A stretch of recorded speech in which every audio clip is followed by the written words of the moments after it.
आजकल के समय में किसी पर भी भरोसा नहीं किया जा सकता। लेकिन प्रभु के सच्चे सेवक भी तो है ना भाई साहब। सिर्फ कुछ लोगों की गलतियों की वजह से औरों का भी नाम खराब हो जाता है। पता नहीं वो औरत और कितने लोगों को फंसाने वाली है। चाहे हमसे कोई भी कुछ भी कह ले, हमें जल्दबाजी में कभी फैसला नहीं करना चाहिए। वो जान पहचान वाले हो सकते हैं, बचपन के दोस्त हो सकते हैं, रिश्तेदार हो सकते हैं, करीबी जन हो सकते हैं, चाहे वो कोई भी क्यों न हो। परमेश्वर की सलाह के लिए आपको इंतजार करना होगा। प्रभु निश्चित मार्गदर्शन करेंगे।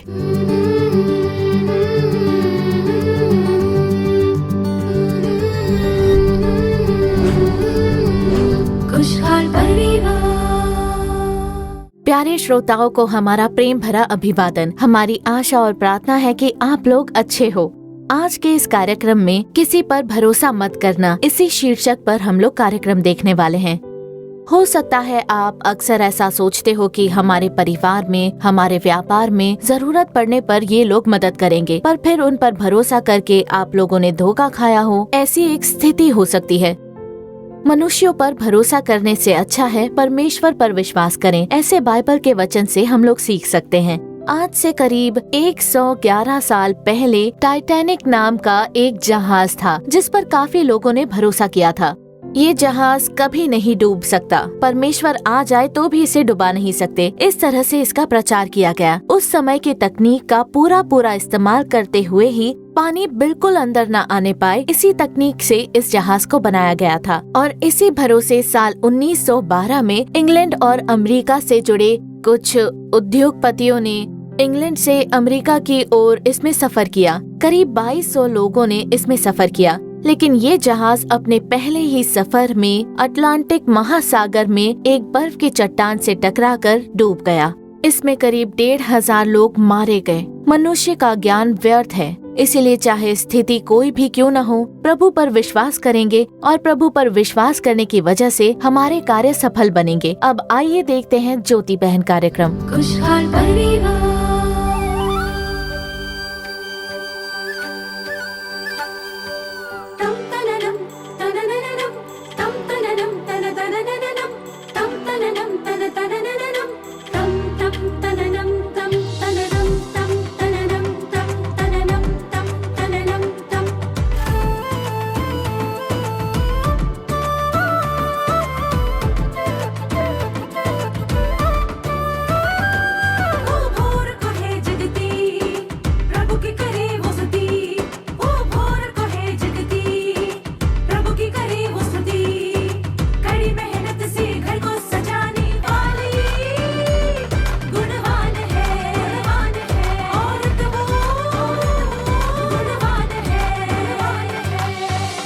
ज्योति बहन,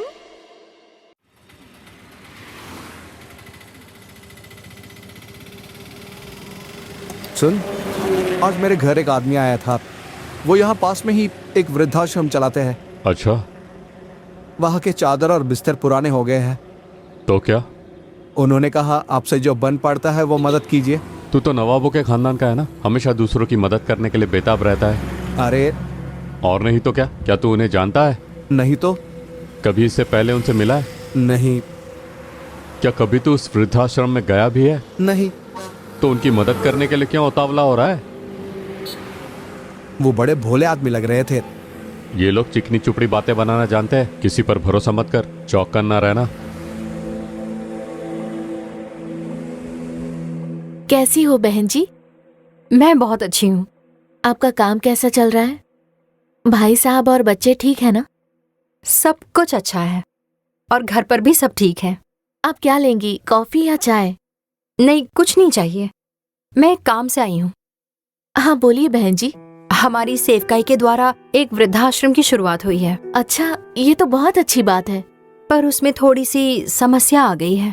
समस्या? क्या समस्या है बहन जी? वो जगह हमने जिससे खरीदी है, उन्हें हमें कुछ पैसे देने हैं और वो इस समय तुरंत पैसे मांग रहे हैं।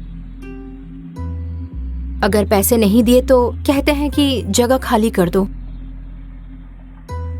अब बुजुर्गों के साथ मैं आखिर कहाँ जाऊंगी? आप उनसे थोड़ा वक्त क्यों नहीं मांग लेती? मैंने मांगा, पर बस 3 दिन का समय दिया है। समझ में नहीं आता कि मैं क्या करूं। प्रार्थना करेंगे बहन जी, निश्चय ही परमेश्वर कोई रास्ता दिखाएंगे। मैंने प्रार्थना की, परमेश्वर ने मुझे तुम्हारा चेहरा दिखाया, कहा कि सुबह के पास जाओ। परमेश्वर ने मेरा चेहरा दिखाया? सच में तुम बहुत ही भाग्यशाली हो। तुम्हें प्रभु ने कितना बड़ा मौका दिया है। ये तो बहुत खुशी की बात है बहन जी। अच्छा, आपको कितना समय दिया है उन्होंने? 3 दिन का समय है। आप चिंता मत कीजिए, मुझसे जितना बन पड़ेगा मैं जरूर करूंगी। हाँ।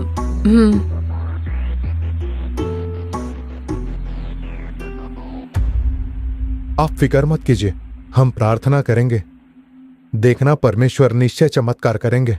मैंने प्रार्थना की, परमेश्वर ने आपका चेहरा दिखाया, कहा कि आपसे जाकर मिलूं। परमेश्वर ने मेरा चेहरा दिखाया? हाँ बिल्कुल, आप सच में बहुत भाग्यशाली हो। प्रभु ने बड़ा मौका दिया है। सुनकर बहुत खुशी हो रही है। आप जाइए, मुझसे जो बन पड़ता है मैं जरूर करूंगा। हाँ।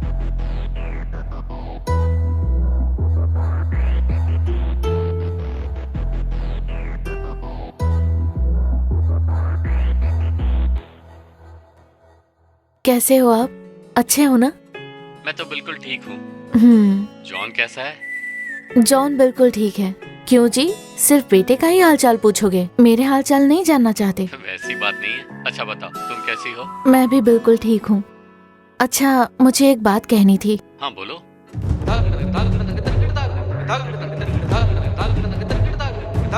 वृद्धाश्रम के लिए ही मांग रहे हैं ना, तो मदद कर सकते हैं।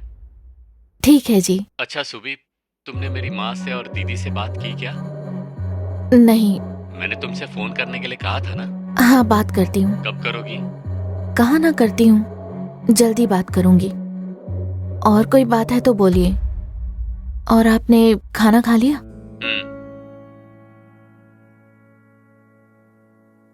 सुभी, क्या तुमने कुछ सोचा? हाँ, मैंने काफी सोचा और मैंने अपने पति से भी इसके बारे में बात की। अपने पति से? वो किस लिए? मैं जब भी कोई फैसला लूं तो अपने पति से पूछकर ही फैसला करूं, ऐसा ज्योति दीदी ने हमेशा कहा है। ज्योति दीदी? तुम उन्हें जानती हो? उन्हें कौन नहीं जानता, मैं तो उन्हें अच्छी तरह जानती हूँ।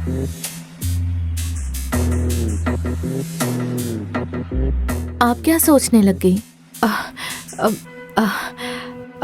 ज्योति दीदी ने क्या कहा? ज्योति दी ने तो कुछ नहीं कहा। मैंने तो आपको उनके बारे में कुछ नहीं बताया, तो आप क्यों पूछ रही हैं? नहीं, वो आपके पति ने क्या कहा ये पूछने जा रही थी। गलती से ज्योति दीदी का नाम आ गया। ओह अच्छा, कोई परेशानी की तो बात नहीं है। उन्होंने कहा कि सेवकाई के लिए तो दे ही सकते हैं। आप कल आइए, मैं पैसे निकाल कर रखूंगी। ठीक है सुभी।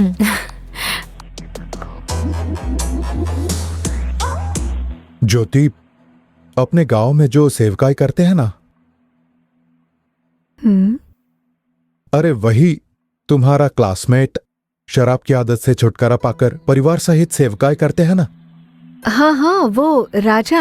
हाँ, उनकी पत्नी कल घर आई थी, कह रही थी वृद्धाश्रम की जगह की समस्या है। परमेश्वर ने आपका ही चेहरा दिखाया, आप मदद कीजिए ऐसा पूछ रही थी। आपसे भी ऐसा ही कहा? आपसे भी मतलब तुमसे भी ऐसा ही कुछ कहा क्या? मैं आपकी हालत समझ सकती हूँ। हम प्रार्थना करेंगे। हमने प्रार्थना की, परमेश्वर ने आपका ही चेहरा दिखाया। मेरा चेहरा? हाँ दीदी, आपका चेहरा दिखाकर कहा कि ज्योति के पास जाना, वो इसमें जरूर मदद करेगी। आपको देने जितने तो पैसे मेरे पास बिल्कुल नहीं है। दीदी, मैं अच्छी तरह जानती हूँ आपके पास पैसे नहीं होंगे, लेकिन बड़े घर के काफी लोगों को आप जानती हैं ना। अगर उनसे पूछो तो वो जरूर मदद करेंगे ना। दीदी, मैं अपने मन से नहीं बोल रही हूँ, प्रार्थना करके ही बात कर रही हूँ।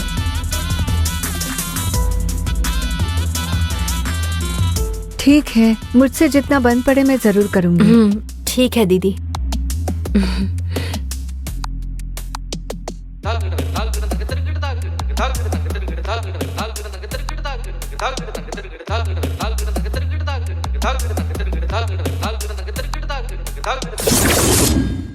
ज्योति, तुम बिल्कुल उसकी मदद मत करना, क्योंकि उन्होंने जैसे बताया था वहां वृद्धाश्रम है ही नहीं। मैं जानती हूँ भाई साहब, जब वो मुझसे बात कर रही थी तभी मैं जान गई थी कि ये झूठ बोल रही हैं। आज के समय में किसी पर भरोसा नहीं कर सकते। लेकिन प्रभु के सच्चे सेवक भी तो है ना भाई साहब। सिर्फ कुछ लोगों की गलतियों की वजह से औरों का भी नाम खराब हो जाता है, और कई सारे लोग तो उनकी चिकनी चुपड़ी बातों में आ जाते हैं, थोड़ा भी सोचते नहीं हैं। जिस प्रभु ने उनसे बात की वो मुझसे भी तो बात करेंगे ना। ये बात वो भूल गई। सही कहती हो ज्योति, किसी की बातों में नहीं आना चाहिए, ठीक से सोच समझकर फैसला लेना चाहिए। प्रार्थना करके, उसकी जांच करके फिर बाद में ही उनकी मदद करनी चाहिए। पता नहीं वो औरत और कितने लोगों को फंसाने वाली है। भाई साहब, हमारे गांव में और ऐसा कौन है जो किसी की भी बातों में आ जाता है? हाँ, सुबी?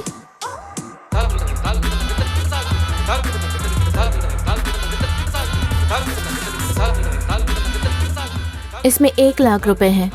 अभी के लिए तो आप ये उन्हें दे दीजिए। मैं बहुत जल्दी आपके लिए और पैसों का बंदोबस्त कर दूंगी। हाँ, तुम्हारा बहुत बहुत शुक्रिया। हाँ। प्रभु तुम्हें जरूर आशीष देंगे। मैं चलती हूँ।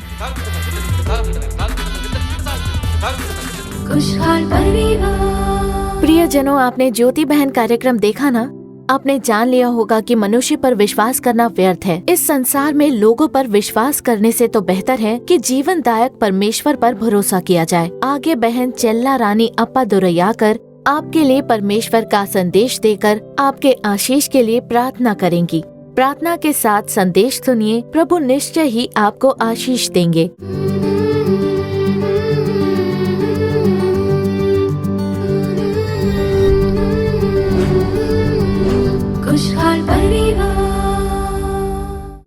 यीशु मसीह के नाम में आप सभी को हमारा प्रेम पूर्ण अभिवादन। इस खुशहाल परिवार कार्यक्रम के माध्यम से आपसे मिलने में मुझे बहुत आनंद हो रहा है। देखिए, सेवकाई के मार्ग में कुछ लोग कहेंगे आजकल इस संसार में किस पर भरोसा करे, ये समझ में नहीं आता। कुछ लोग कहेंगे मुझे तो वही लोग जानते हैं, कई वर्षों से परिचित लोग ही हैं, हमारे रिश्तेदार ही है और हमारे पड़ोस में ही रहने वाले हैं। उन्होंने जो बात कही मैंने उसी पर विश्वास कर लिया। आज देखिए उसी कारण कितनी समस्याएं आ गई, कितने कामों में उलझ गई हूँ, शांति नहीं है, बिल्कुल भी सुकून नहीं है। क्या करूं ये समझ में नहीं आता। ऐसा कुछ लोग कहते हैं और कुछ लोग कहते हैं मुझे तो अपने रिश्तेदार ही जानते हैं, मैंने सोचा वे अच्छे लोग हैं। देखिए, मेरी बेटी या बेटे के विवाह के विषय में उन्होंने जो कहा मैंने उसी पर विश्वास कर लिया था, क्योंकि वे अच्छे से परिचित थे। इसलिए मैंने सोचा कि वे हमेशा अच्छी सलाह ही देंगे और विवाह के समय में सही मार्गदर्शन करेंगे। उनकी बातों के अनुसार मैंने अपनी बेटी या अपने बेटे का विवाह तय किया था, पर आज देखिए मेरे बच्चों के परिवारों में बिल्कुल भी शांति नहीं है। विवाह के बाद ही मुझे पता चला उस दूल्हे या दुल्हन के बारे में। लोग कहने लगे वे भी उद्धार नहीं पाए हैं। आज उसी कारण मेरे बच्चों का परिवार टूटने की स्थिति में है। क्या करूं ये बिल्कुल समझ में नहीं आता। परिवार में शांति नहीं है, एक गवाही का जीवन नहीं जी पा रहे हैं, बच्चों के जीवन में आशीष नहीं है, ऐसे कहने वाले भी लोग हैं। कुछ लोग कहेंगे वे तो अच्छे से परिचित लोग ही थे, उनकी बातों को सुनकर उन पर विश्वास कर लिया जा सकता था। उतनी चिकनी चुपड़ी बातें करते थे, उनकी बातों में बिल्कुल संदेह नहीं हुआ था। उन्होंने इतनी विश्वास दिलाने वाली बात की कि मैंने उनकी बात मान ली और उन्हें पैसे दे दिए। मैं उन्हें बहुत ही अच्छे से जानता था। उन्होंने कहा मैं 1 महीने या 2 महीने में लौटा दूंगा, लेकिन आज देखिए 1 साल से ज्यादा समय हो गया है। जब मैंने पूछा तो कुछ लोग कहने लगे मैंने आपसे कहाँ पैसे लिए, तो वैसे अपनी पीड़ा को वो साझा करते थे। और कुछ लोग तो एक कदम और आगे, उनसे मैं पैसे मांगू तो उन्हें गुस्सा आ जाता है। वो कहते हैं जब मेरे पास होगा तो दूंगा, ऐसी बातें करेंगे तो हम क्या करें। और इसी कारण मुझे समझ में नहीं आता कि मैं क्या करूं, किससे मिलना चाहिए। मुझे भी मेरी जरूरतें हैं, धन की आवश्यकता है। उन्होंने जो कहा वो इतने अच्छे से परिचित लोग थे, उनकी बातें इतनी सुंदर थी कि मैंने विश्वास कर लिया और उसी कारण आज मैं परेशान हूँ। मैंने अपना पैसा भी दे दिया और मेरी जरूरतें हैं, मेरी बच्चों की पढ़ाई की जरूरतें हैं, पर समझ में नहीं आता क्या करूं। ऐसा कुछ लोग कहते हैं। और भी कुछ लोग हैं जो कहेंगे हम तो बचपन से ही मित्र थे। कुछ भाई भी हमसे ये कहते हैं, बहनें भी बताती है, अब से ही नहीं पर बचपन से हम लोग स्कूल में साथ पढ़े हैं, कॉलेज में भी हम लोग साथ साथ पढ़े, और इतना ही नहीं आज भी हम लोग एक ही जगह में परिवार के साथ रहते हैं। हमारे दोनों परिवार में बहुत एकता है। देखिए, उन्होंने अपने किसी काम में मुझे गवाह के रूप में हस्ताक्षर करने के लिए कहा। मैंने भी सोचा कि हम लोग तो बचपन से ही दोस्त हैं, साथ हैं, बचपन से ही हम लोग परिचित हैं, ऐसा सोचकर मैंने हस्ताक्षर कर दिए। आज देखिए, उसी हस्ताक्षर के कारण वो नहीं बल्कि मैं ही समस्या में फंस चुका हूँ। इससे कैसे निकलूं? मुझे कुछ भी समझ में नहीं आ रहा है। मुझे समझ नहीं आता कि मैं क्या करूं। इसी कारण परिवार में शांति नहीं है, आनंद नहीं है, सुकून नहीं है। हम एक लज्जित स्थिति में पहुंच चुके हैं। हमारी गवाही बहुत ही कमजोर हो गई है, ऐसा लोग कहते हैं। मेरे प्रियजनों, आज के इस दिन चाहे आपसे कोई भी कुछ भी कहे, सबसे पहले जल्दबाजी में निर्णय मत लीजिए, जल्दबाजी में फैसला मत कीजिए, क्योंकि परमेश्वर का वचन कहता है, भजन संहिता 118 और वचन 8, यहोवा की शरण लेनी मनुष्य पर भरोसा रखने से उत्तम है। चाहे हमसे कोई भी कुछ भी कह ले, आपको जल्दबाजी में निर्णय नहीं लेना चाहिए। वे परिचित हो सकते हैं, बचपन से परिचित हो सकते हैं, रिश्तेदार हो सकते हैं, आपके मित्र हो सकते हैं, चाहे वो कोई भी क्यों न हो। जल्दबाजी में निर्णय मत लीजिए, आत्मज्ञान और अपनी इच्छा के स्थान मत दीजिए। यहोवा की शरण लेनी मनुष्य पर भरोसा रखने से उत्तम है। यहोवा की शरण लेनी चाहिए। प्रभु की उपस्थिति में प्रार्थना शुरू कीजिए। कहिए, हे प्रभु, इस परिस्थिति में वे ऐसी बातें कर रहे हैं, मुझे आप अच्छी सलाह दीजिए। इस तरह प्रभु की इच्छा में कोई भी कुछ भी कहे, आप प्रभु की सलाह के लिए प्रतीक्षा कीजिए। आपको निश्चय ही प्रभु सुंदरता से मार्गदर्शन करेंगे। देखिए, मोर्दकई और एस्तर के समय यहूदियों के विरुद्ध हामान ने कई सारे षड्यंत्र रचे थे उन्हें नष्ट करने के लिए, और ये जानकर मोर्दकई ने तुरंत सूचना दी। उन्होंने जो किया उसमें उन्होंने स्वयं कोई निर्णय नहीं लिया। उन्होंने आत्मज्ञान और अपनी इच्छा को स्थान बिल्कुल भी नहीं दिया।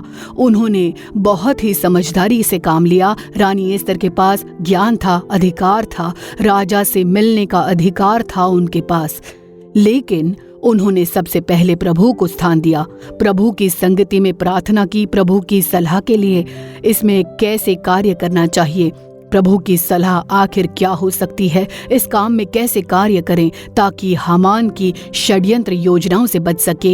इन बातों को जानने के लिए उन्होंने प्रभु की उपस्थिति में इंतजार किया। एस्तर और मुर्दकई ने, एस्तर ने तुरंत अपनी दासियों को बुलाया। उसने अपने प्रभाव पर भरोसा नहीं किया, नहीं अपने पद पर भरोसा किया, नहीं अपने अधिकार पर, लेकिन उसने केवल प्रभु के चरणों पर भरोसा किया। प्रभु की उपस्थिति में गई, प्रभु से सलाह ली।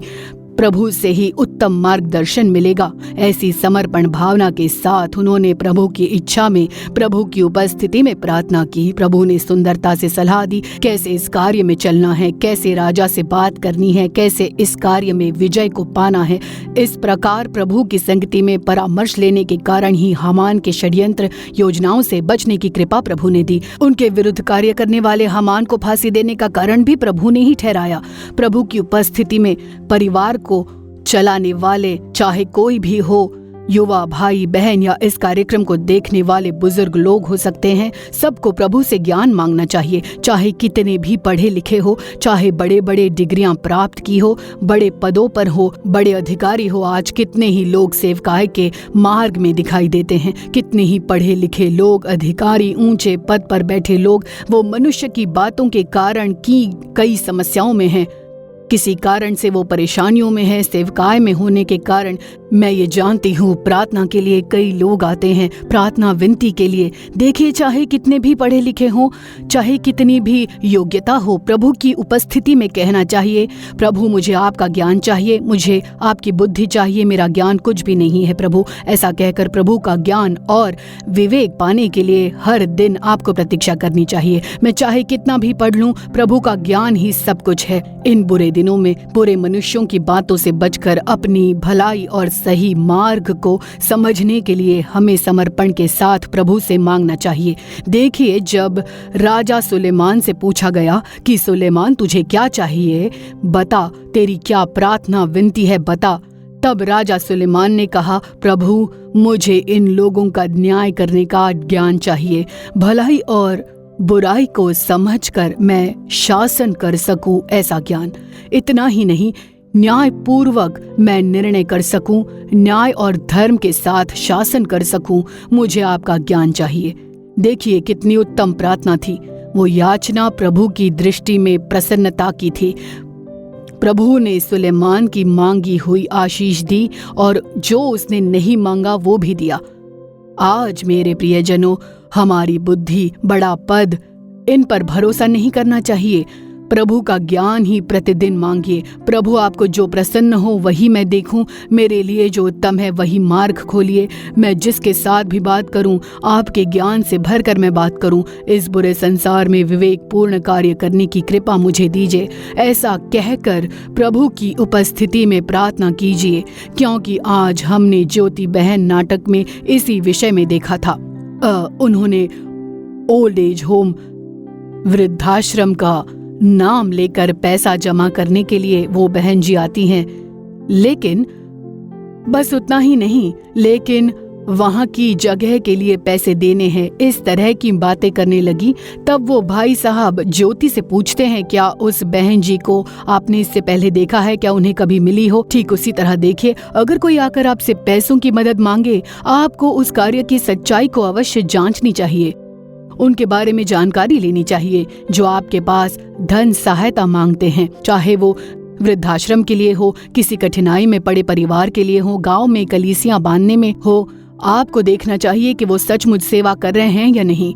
क्या वे वास्तव में गरीबों की मदद कर रहे हैं? क्या वे वृद्धों को संभाल रहे हैं? क्या वे गांव में कलीसिया बना रहे हैं? इन बातों को जांचना चाहिए। केवल जांचना ही नहीं, यदि संभव हो तो स्वयं जाकर आप देख सकते हैं। अगर संभव हो तो आप खुद जाकर देखिए। यही वो जगह देखने योग्य है तो आप जाकर देख सकते हैं। देखकर आप सीधे उस कार्य के लिए धन दे सकते हैं या जरूरी चीजें खरीद कर दे सकते हैं। इसीलिए आज मेरे प्रियजनों, मनुष्य को प्रसन्न करने का अनुभव मत लीजिए, मनुष्य से डरने का भय मत रखिए, परमेश्वर को प्रसन्न करने के लिए चलिए। परमेश्वर का भय मानिए, तब समस्याएं नहीं आएंगी। प्रभु का मार्गदर्शन होगा। प्रभु ज्ञान की आत्मा के रूप में कार्य करेंगे। प्रभु हमें और हमारे परिवार का सुंदरता से मार्गदर्शन करेंगे। प्रभु हमें गवाही के रूप में खड़ा करेंगे और हमें अपनी भलाई से आपको और आपके परिवार को तृप्त करेंगे। ऐसी आशीष पाने के लिए अब हम लोग प्रार्थना करेंगे। स्तुति करते हैं राजा, हम आपको धन्यवाद के साथ स्तुति करते हैं, स्तुति करते हैं, स्तुति करते हैं, स्तुति करते हैं। आज भी प्रभु बहुतों की बातों के कारण मैं प्रभावित हुआ हूँ। आज दूसरों की बातों पर विश्वास करने के कारण मुझे समस्या हुई। दूसरों की बातों पर विश्वास करने के कारण मेरे गवाही के जीवन में कमियां आ गई हैं। मैं पीड़ा में हूँ, कठिनाई में हूँ, मैं बहुत ही लज्जित स्थिति में हूँ। ऐसी स्थिति में प्रभु आज इस कार्यक्रम को देखने वाले इस समय प्रार्थना कर रहे होंगे। आज प्रभु आपके आत्मा ने जो इन लोगों को सलाह दी है उसके लिए आपका धन्यवाद, स्तुति करते हैं। अब तक पिता परमेश्वर हमारे जीवन में आपकी उपस्थिति में प्रार्थना करके कार्य न करने के कारण, ज्ञान की कमी के कारण, अपनी ही इच्छा, अपनी ही बुद्धि, अपनी चाह के अनुसार कार्य करने वाले प्रत्येक को प्रभु आप कृपा से क्षमा कीजिए। परमेश्वर अपनी दया और कृपा से प्रभु उन्हें आशीष दी कीजिए। आज प्रभु आपने जो सलाह दी है उसी अनुसार इस कार्यक्रम को देखकर इस समय प्रार्थना में जुड़े प्रत्येक को प्रभु आप सलाह देने वाले परमेश्वर बनिए। ज्ञान का आत्मा हर एक में भरकर आप मार्गदर्शन कीजिए। प्रत्येक परिवार में आपका मार्गदर्शन दिखाई दे। प्रत्येक परिवार में प्रभु की भलाई का हाथ बढ़े। भलाई करने वाले प्रभु परमेश्वर आज इस समय प्रार्थना में जुड़े प्रत्येक परिवार को अपने अधीन में रखिए। आपने जिम्मेदारी ली है, उसके लिए आपका धन्यवाद। आपके नाम को हम निरंतर महिमा देंगे। यीशु के नाम में प्रार्थना करते हैं अच्छे पिता, आमीन आमीन। खुशहाल परिवार। प्रियजनों, हमारी आशा है कि आज का ये कार्यक्रम आपके लिए आशीष रहा होगा। आपने जो भलाई और आशीष को पाया है उसे हमें जरूर बताइएगा। आपकी जो भी प्रार्थना विनती है उसे चिट्ठी के द्वारा या ईमेल के द्वारा हमें जरूर बताइए। आपके लिए प्रार्थना करने और सलाह देने के लिए भाई मोहन सी लाजरस और प्रभु के दूसरे दास तैयार हैं। इन कार्यक्रमों से जुड़कर अपने लिए और अपने परिवार के लिए प्रभु का आशीष प्राप्त कीजिए। फिर अगले कार्यक्रम में आपसे दोबारा मुलाकात होगी। तब तक प्रभु की महान कृपा आपके संग बनी रहे। For further details and prayer support, contact Jesus Redeems Ministries, Nalumavadi, Tuticorin District, 628211. Our phone number 04435454545. Email info@jesusredeems.org. Our website www.jesusredeems.com. God bless you.